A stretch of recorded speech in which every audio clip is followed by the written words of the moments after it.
So today we are going to take a look at some WTF facts that aren't about the broad spectrum of Pokemon, but rather about a singular individual within this world of Pokemon, that being the fan favorite, Serena. Long awaited to be a character that would return in the Pokemon animated series, Serena has mustered together somewhat of a cult following over the years. So today, I want to take a look at some really WTF facts about Serena that maybe you did or didn't know. So let's get started. Number 25, Serena is the only one of Ash's female companions that never got zapped by Pikachu whenever she held him. Now, I'm not sure if this has changed whenever Lily showed up or was introduced, because I didn't really watch the Sun and Moon anime, but it's kind of cool though that Pikachu would never really zap Serena, at least in the beginning, probably because he felt no animosity against her and had no fear of her, whereas he did zap the living life out of Misty and, May and those other characters. Number 24, when Serena was young, she was forced to attend the Pokemon summer camp. With her being really unfamiliar with the outdoor and not really being used to the forest and that sort of stuff, she ended up actually getting lost in the forest where she hurt her knee, and basically she just assumed she was gonna die and she was trapped there forever. However though, thankfully Ash did appear while also on a hunt for a Pokemon, and he found her, he wrapped her knee, and basically helped her escape the forest. Ash said then to her, "Don't give up until it's over." His words then actually echoed through her and gave her encouragement that stayed with Serena for literally years to come. She used this exact same phrase then as a personal motto during the animated series, and this is also why the next fact is actually pretty fun. But fact number 23, Serena is the companion that has known Ash for technically the longest time since they met as children, and is the character that met Ash the first out of any of the other female characters and that sort of stuff, actually any of the other companions at all. So yeah, it's pretty awesome. Number 22, Serena is very similar to Misty in the fact that they both met Ash in a forest technically, which is kind of strange, but hey, kind of similar in that sense. 21, however, the next fact is somewhat different, but Serena is the one character that has never bullied or stayed mad at Ash throughout their time together, but has rather only been there to really support and encourage him, whereas characters like Misty, or I guess even May, would make Ash out to be a bit of a fool, or even attack him at times and pretty much bully him, depending on the situation. However, Serena wasn't the same as them, and really was just mostly there to encourage him, and she clearly did sort of love him. So, fact number 20. Now, this next fact, did you know that Serena is the only companion out of Ash's that never got her own trading card? Yeah, it's kind of nuts, and I mean, considering how freaking popular she is, I'm really surprised they've never done like a new card for her, like in, nowadays in the newer sets, and released it as like one of those rare ones. I don't know why they haven't done it, but yeah, she never got her own TCG card, which is really strange because a bunch of other characters that are really irrelevant have gotten them, so it's really odd. Number 19, the Serena we see in the animated series actually doesn't have a Mega Ring, whereas her counterpart in the video games, that is by the way totally different from the anime representation, does have a Mega Ring, and by proxy does have a Mega, that being specifically Mega Absol.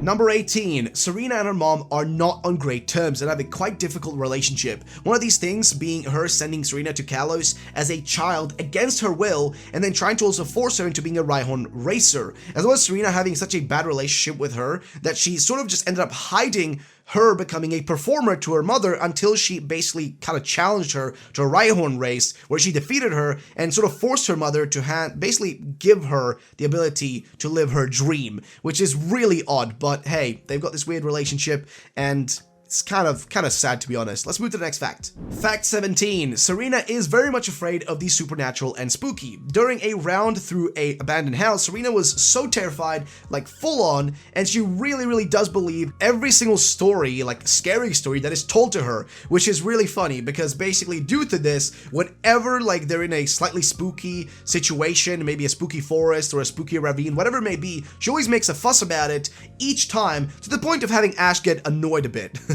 So, number 16, we talked about it a bit before, but Serena's mother is totally obsessed with Rhyhorn. Her mother was a straight-up champion at Rhyhorn racing, and for a short stay at, her mother's place, Serena actually starts to connect with the Rhyhorn and understand her mother a bit better. However, she still doesn't want to pursue the sport of Rhyhorn racing and still wants to be a performer. Fact 15, oh yeah, Ash and Serena met the first time in Kanto and not in Kalos, which is pretty cool considering she's now part of technically that small group of people people that Ash met in Kanto, which I guess now includes Go as well. But yeah, it's kind of strange.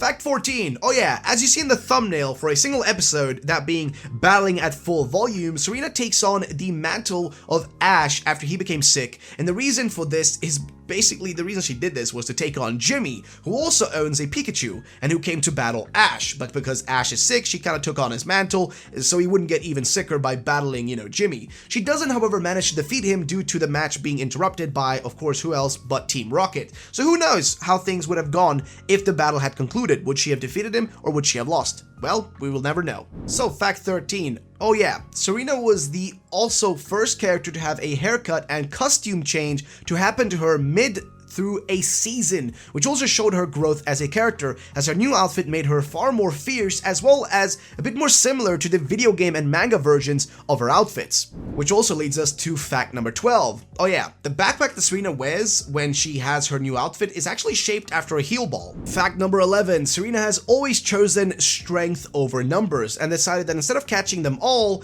to instead focus on cultivating the power of the 3 Pokemon she had. Fact number 10, Serena also made Pokemon history by being the character that took the longest between obtaining her second Pokemon from the time she got her first Pokemon. So the first Pokemon she actually caught, well, it took 43 episodes to be very precise for her to get her second Pokemon, which is just insane because Fennekin was just handed to her.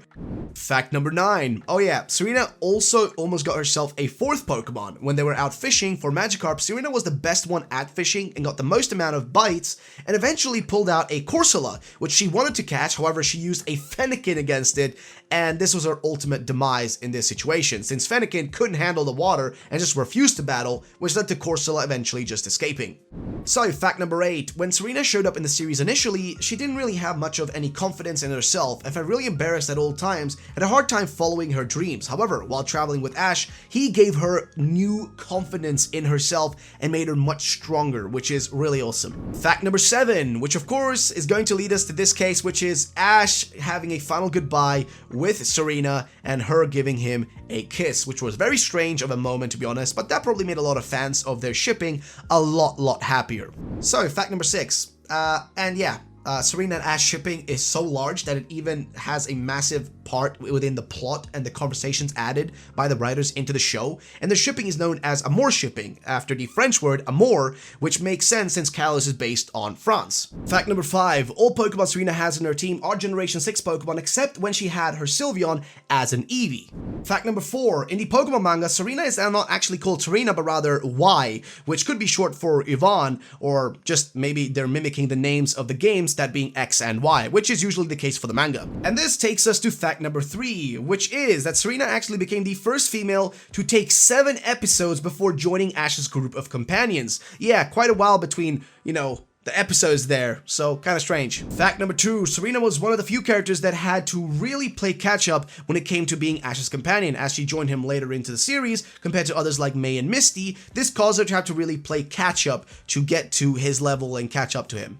And fact number 1, Serena's dream was to become the Kalos Queen of performing, but when she was given the opportunity to be tutored by the former Kalos Queen, after losing in a performance, she decided to decline the offer so she could continue traveling with Ash and friends. So that is it, guys. There is the list. Hope you enjoyed. Now click the button in the top right to vote for what the character we're going to cover next is. Either we're going to talk about Misty, or we're going to take a look at maybe somebody else like May. So vote for Misty or May in the top right corner by pressing the button. And yeah, guys, thank you so much for watching. Make sure to subscribe for more videos, and I will see you all in the next one. Peace out and bye-bye, ladies and gentlemen.